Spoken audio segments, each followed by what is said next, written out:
Hello everyone, welcome back to Changfied YouTube channel, your trusted source for latest updates across South Sudan and beyond.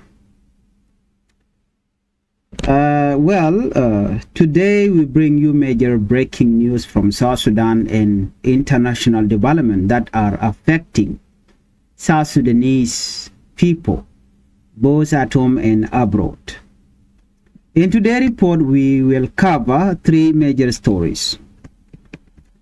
First, we'll talk about President Salva Kiir Mayardit as appointed a sitting member of Parliament to lead the Tax Authority Board, a decision that is already raising legal consent. Second, we'll talk about there is important news from the United States as South Sudanese families receive temporary relief after a court blocked the cancellation of TPS protection. And third, we'll talk about the government said the long-running court case involving first Vice President Dr. Machar is moving closer to completion. Before we begin with this latest update, if you are new to Changfied YouTube channel, I would like you to help the channel by subscribing, turn on the notification bell so whenever we upload a new video, you can be notified. Let's begin our report with President Salva Kiir appoint members of Parliament to Tax Authority Board. President Salva Kiir Mayardit has made new appointment to the board of the South Sudan Revenue Authority, also known as SSRA. This body is responsible for tax collection and revenue management in the country. According to an official order read on the state broadcaster, the president dissolved the previous board and appointed a new leadership team. The most talked about appointment is that of David Deng Athorbe, who has been named chairperson of the board. This decision has quickly attracted public attention because Athorbe is currently serving as a member of parliament representing Yerol West County. Many legal observers are now asking whether this appointment follows the law. The reason for this concern is simple. The South Sudan Revenue Authority Act clearly states that a sitting member of the national legislature is not allowed to serve on the board.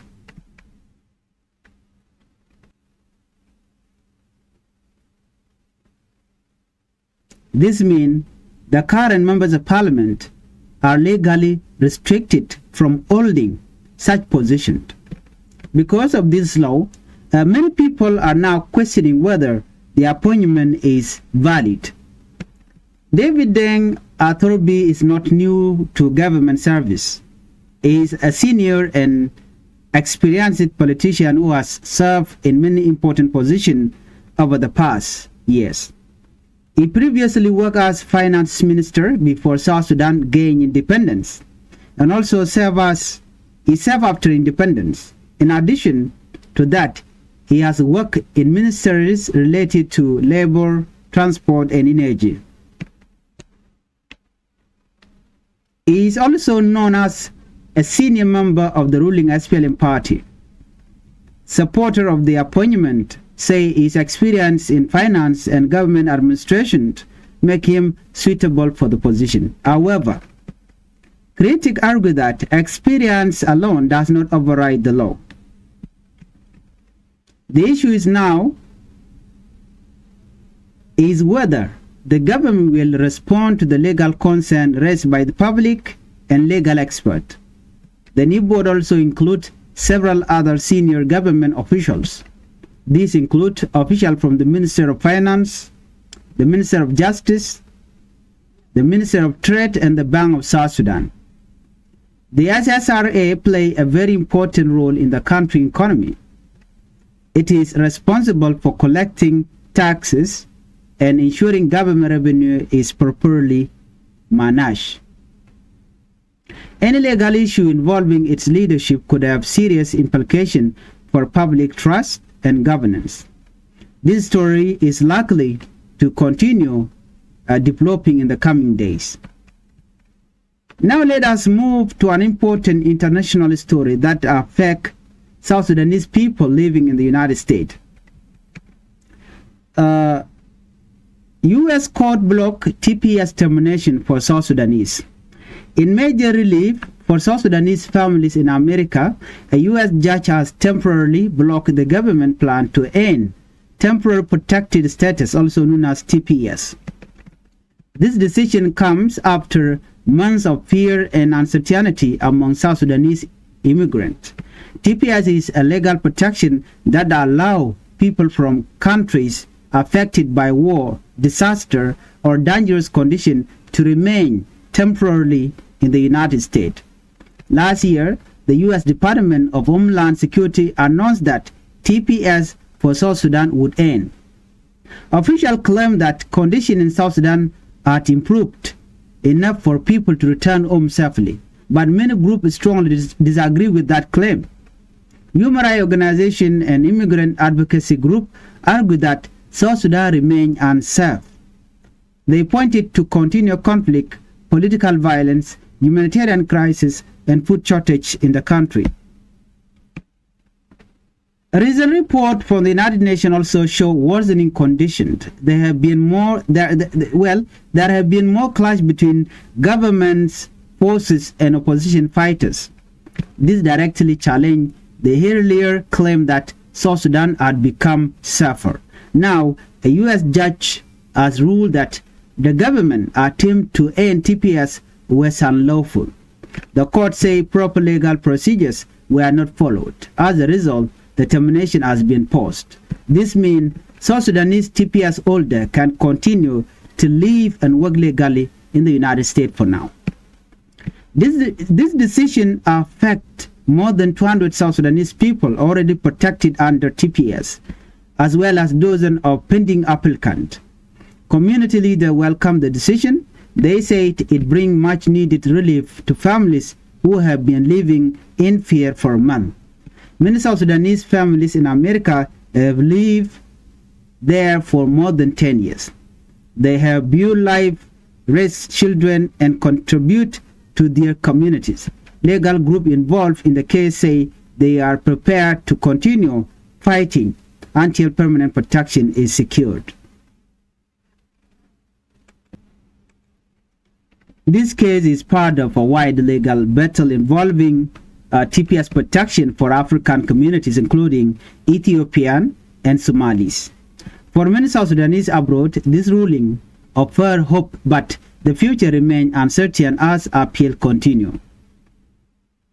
Now let us return to Juba for the latest on the highly watched court case involving first Vice President Dr. Machar. Justice Minister speak on Machar case.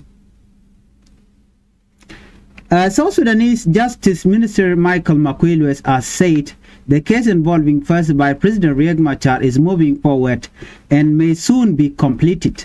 Speaking after meeting President Salva Kiir at the State House, the minister admitted that the case has taken longer than expected. However, he said progress is being made. According to the minister, the trial is moving well and may soon reach its conclusion. Dr. Machar has been under house arrest since March 2025. He is facing serious charges. These include treason, murder, terrorism, conspiracy, and crime against humanity. Machar is being tried together with 7 other members of his SPLM-IO party.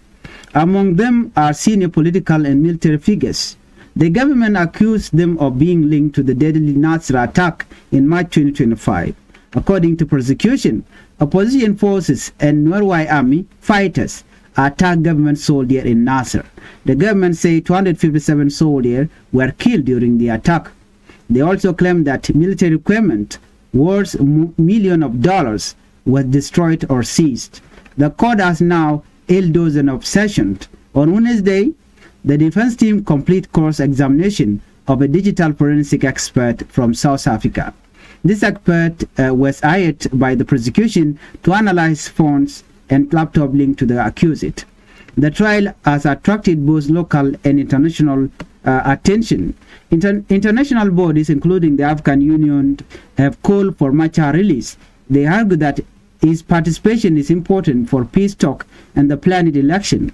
Machar remained one of the key signatories of the 2018 peace agreement that ended years of civil war. However, tension between him and President Salva Kiir Mayardit continue to remain high.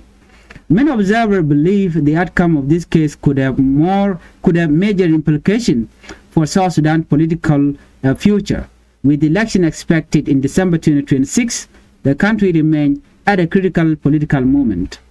Those are the top stories making a line today. South Sudan continues to face important legal, political, and international development, from leadership appointment and legal controversies to immigration protection abroad and the ongoing Machar trial. These stories will continue to shape the country's future. What do you think about this development? Do you believe the appointment to the tax authority board follow the law? What is your opinion on the U.S. court decision regarding TPS? And what impact do you think the Machar case will have on the coming election? Let us know in the comment below. Please like, share, and subscribe to Changfied YouTube channel for more breaking news updates. Thank you and bye-bye.